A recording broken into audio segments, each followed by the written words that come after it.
ಸಾಸಿವೆ ಮೆಂತ್ಯನ ಕುಟ್ಟುತ್ತಾ ಇದ್ದೀನಿ. ಏನು ಮಾಡ್ತಿದ್ದೀರಾ ಈಗ ನೀವು? ಉಪ್ಪಿನಕಾಯಿ. ಉಪ್ಪಿನಕಾಯಿ. ಯಾವ ಉಪ್ಪಿನಕಾಯಿ? ಮಾವಿನಕಾಯಿಯಿಂದ. ಓಕೆ.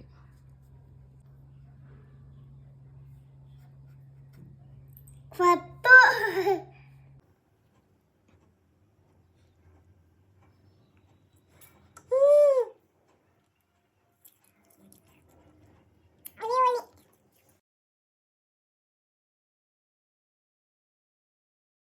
ಉಪ್ಪು ಹಾಕ್ತಾ ಇದ್ದೀನಿ.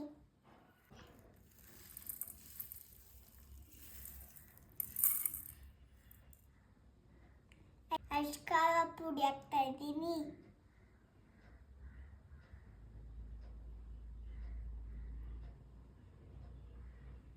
ಕಡಲೆ ಪುಡಿ ಮಾಡಿದ್ದು ಹಾಕ್ತಾ ಇದ್ದೀನಿ.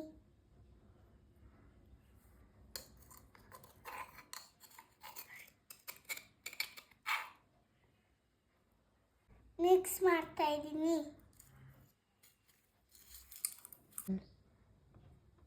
ಮಿಕ್ಸ್ ಮಾಡಬೇಕು. ಇವಾಗ ಒಗ್ಗರಣೆ ಮಾಡಬೇಕು. ಒಗ್ಗರಣೆನ ಅಮ್ಮ ಮಾಡ್ತಾರೆ. ಅಮ್ಮ ಈಗ ಒಗ್ಗರಣೆ ಹಾಕಿ ಬನ್ನಿ. ಒಗ್ಗರಣೆಗೆ ಬೆಳ್ಳುಳ್ಳಿ ಬಿಡಿಸ್ತಾ ಇದ್ದೀನಿ.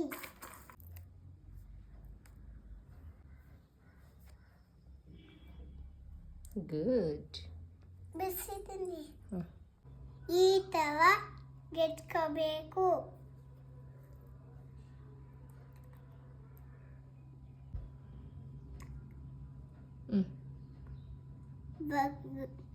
ಇವಾಗ ಅಮ್ಮ ಮಾಡೋದು ಒಗ್ಗರಣೆಗೆ ಈಗ ರೆಡಿ.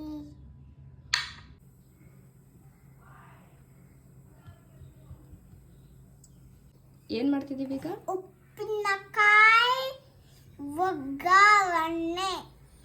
ಎಣ್ಣೆ ಕಾದಿದೆ, ಒಗ್ಗರಣೆ ಹಾಕ್ಲಾ? ಓಕೆ. ಇದು ಹಿಂಗು ಹಾಕು, ಫ್ರೈ ಮಾಡೋ.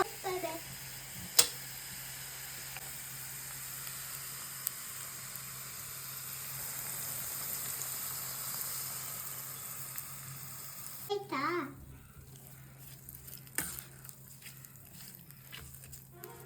ಎಣ್ಣೆ ಆಯಿತು. ಮಿಕ್ಸ್ ಮಾಡ್ತಾ ಇದ್ದೀನಿ. ಒಗ್ಗರಣೆ ಮಾಡಬೇಕು, ಮಿಕ್ಸ್ ಮಾಡಬೇಕು.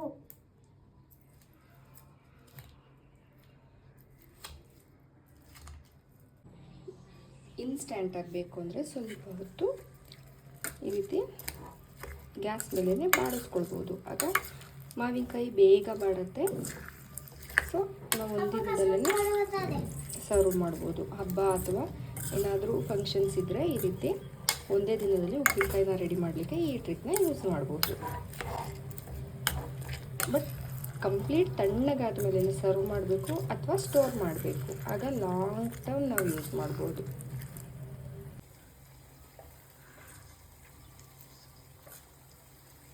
ನೀವೆಲ್ಲ ತಣ್ಣಗಾಗಬೇಕು.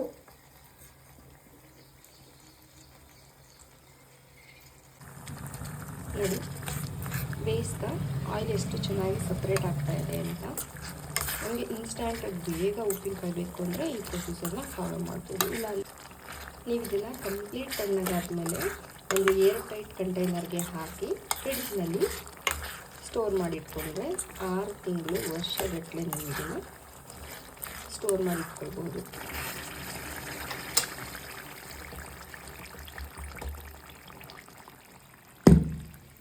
ನೀವು ಇದನ್ನು ಬೇಕಿದ್ದರೆ ಇನ್ನೂ ಸಣ್ಣದಾಗಿ ಕೂಡ ಮಾವಿನಕಾಯಿನ ಚಾಪ್ ಮಾಡ್ಕೊಳ್ಬೋದು, ಕಟ್ ಮಾಡ್ಕೊಳ್ಬೋದು.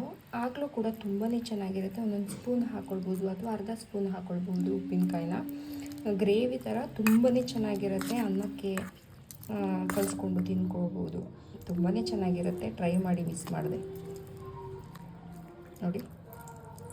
ಮಿಕ್ಸ್ ಮಾಡಿದಾಗ ಹೇಗಿತ್ತು, ಸ್ವಲ್ಪ ಬೇಯಿಸಿದ ಮೇಲೆ ಈ ರೀತಿ ಆಗಿದೆ. ಮುಚ್ಚಿಡಬಾರ್ದು. ಇದೇ ರೀತಿ ಕಂಪ್ಲೀಟ್ ಓಪನ್ ಆಗಿದ್ದೇ ಡ್ರೈ ಆಗಬೇಕು. ಇಲ್ಲದಿದ್ದರೆ ಸ್ಟೀಮ್ ಆಗಿ ಸ್ವಲ್ಪ ನೀರೆಲ್ಲ ಬಿಟ್ಕೊಡುತ್ತೆ. ಹಾಗಾಗಬಾರ್ದು ಅಂದರೆ ಯಾವುದೇ ಕಾರಣಕ್ಕೂ ಮುಚ್ಚಿಟ್ಟು ತಣ್ಣಗಾಗಲಿಕ್ಕೆ ಬಿಡಬಾರ್ದು. ಈ ಥರ ಓಪನ್ ಬಿಟ್ಟೇ ತಣ್ಣಗಾಗಬೇಕು. ನಾನು ಮಾಡಿದ್ದು ಉಪ್ಪಿನಕಾಯಿ. ಹೌದಾ ರೆಡಿನಾ ಈಗ ತಿನ್ಬೋದಾ ಮತ್ತೆ ತಣ್ಣಗಾಗಬೇಕಾ ಓಕೆ ಮ್ಯಾಮ್ ಥ್ಯಾಂಕ್ ಯು ಉಪ್ಪಿನಕಾಯಿ ರೆಸಿಪಿ ಹೇಳ್ಕೊಟ್ಟಿದ್ದಕ್ಕೆ ಮಗಳು.